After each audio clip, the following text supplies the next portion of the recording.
Other people have, the witch from Snow White or the child snatcher from Chitty Chitty Bang Bang that haunted their childhood. For me, it was the Yeti from SkiFree, who I thought was going to get me at any point, no matter how fast I ran.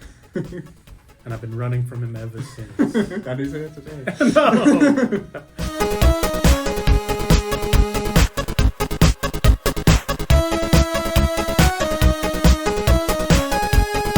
I was wondering what was kind of the beginning of your kind of personal relationship with gaming. What were those first early memories for you of games? My first early memories, I think quite similar to a lot of people my age, was watching someone older play video games. And for me, it was my cousin Brian, who I think had an N64 and would play, I think he played like the Teenage Mutant Ninja Turtles game, the kind of side-scroller thing where you could blow up cars and punch people, and thought, I was just amazed that you could interact with a world like that.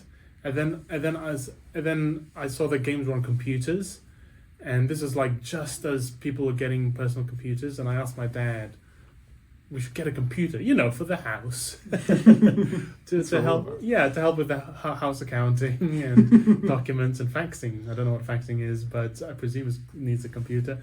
And he's like, all right, you got us a computer. And I think the first game I played on that was SkiFree. I can't remember. Do you remember Did you play SkiFree? I think it came free with the Windows 95. I don't know if that's why it's called free. I don't know if it's called SkiFree because you were free to ski or because the game was free. Yeah, it came both. free with 95. I guess, yeah, it's double meaning. It's my first exposure to double meaning as well. So a lot going on for me at that time. And SkiFree was what's it called? 8-bit game. For me, I just call them bleep bloop games. It's like when there are just a few pixels and it's just a few colors and the only sounds were bleep bloop. And you're a skier at the start of a piste, which is at the top of the screen, and you just use your directional keys to move left and right to move down the screen, ski down the screen, and dodge trees and other skiers and bumps and things, and try and hit jumps and gain speed and try and get to the bottom of the screen. But you can never get to the bottom because eventually an abominable snowman would come out of the trees and eat you, and you couldn't outrun it, no matter how fast you were going. I have heard that bit before. Have you? Yeah. I don't know why, but that sparked something for me there.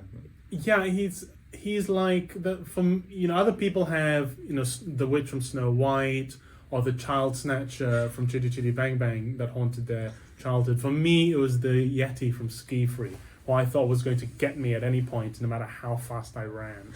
And I've been running from him ever since. And he's here today. No! If it was Michael McIntyre's big show, he would come in at that point. I was wondering, are there any games, probably not SkiFree, from kind of your early days that you particularly like to see have a comeback in the modern day with a fresh lick of paint and everything? Oh, that's a good question. I'm a big chess fan, by which I mean I'm addicted to online chess right now.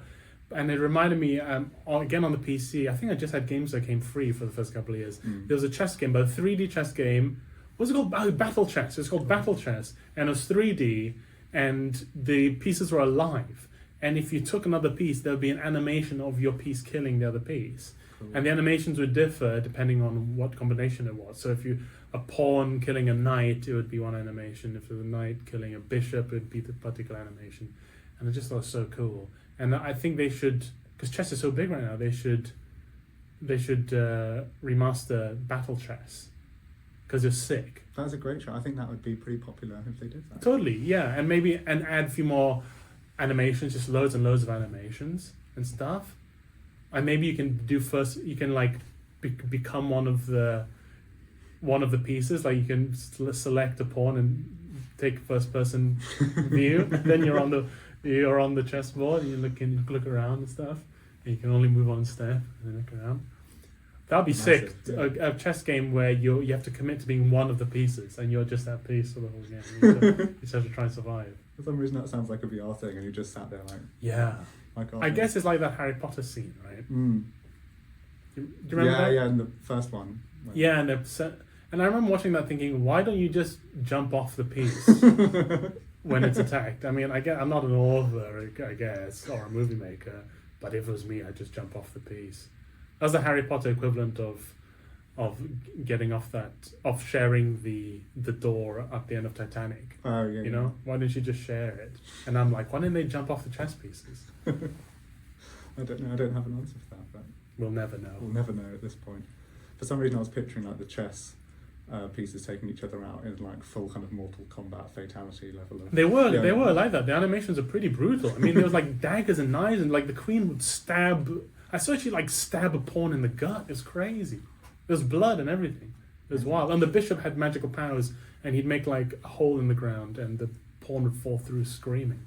It was wild. That sounds sick. Yeah. Going kind of a little bit deeper or a bit kind of further through your life, I wonder what games have you kind of spent the most sheer hours with, do you think? It's a tough one, that. It feels like... there have been so many. In my head, I was on Mass Effect 3 for ages. Before that, games like FIFA can just go on and on and on. I'm sure I clocked a few hours into FIFA, nothing like what people clock now. But it might have been the WWE games. The rest, I was really into wrestling as a kid, so the SmackDown games were like the happiest time of my life. SmackDown, Here Comes the Pain, amazing game.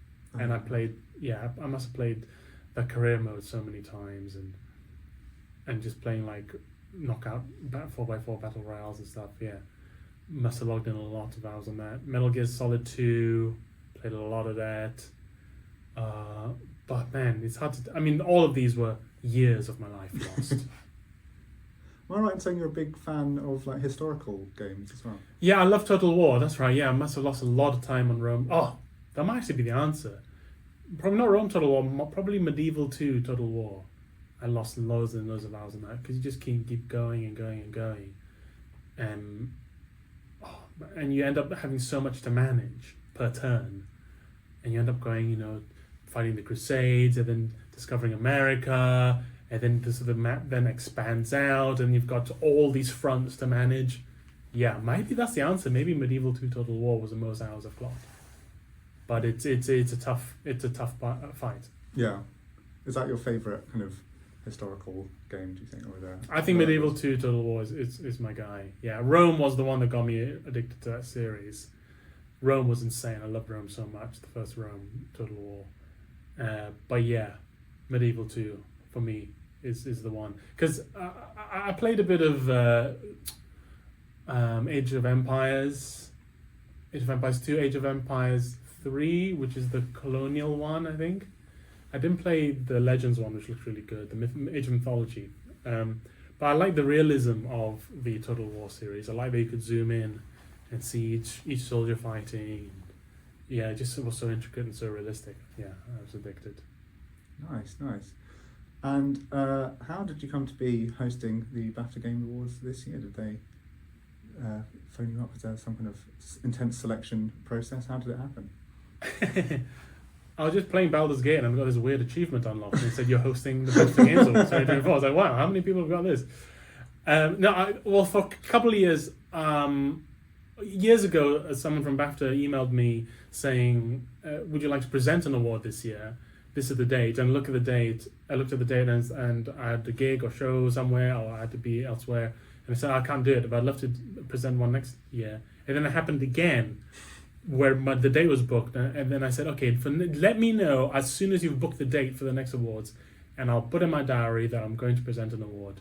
And they told me the date, and I put in my diary, and then got a call that said, and they said, actually, do you want to just host the whole thing? So I think they consolidated 3 years of missed attendance with just like an intense BAFTA Games Awards experience of hosting it.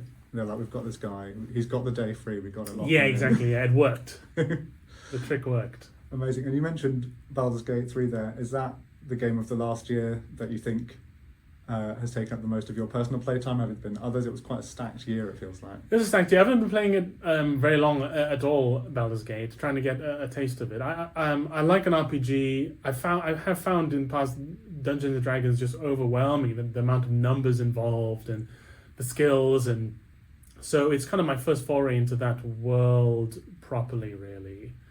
I think I'll be a while on that. The last RPG I played would have been a Bethesda one, Skyrim or Fallout 4. I guess Fallout 4 is probably the last like RPG I played. But I'm also playing Dave the Diver, which is such an interesting, fun game, and it's so different. I think that's what's so cool about these Games Awards, and that even the Game of the Year category can be occupied by a huge AAA game like Baldur's Gate, and also a more offbeat Korean game like Dave the Diver. I think just goes to show the breadth of games out there, you know. So that I'm playing that, and then I just started playing Viewfinder, which is a British indie game. Kind of Portal-y. It reminds me of Portal. This kind of mind-bendy game where you're like, am I an experiment subject? Am I the protagonist? Kind of thing. And that's really cool. I love a weird indie game.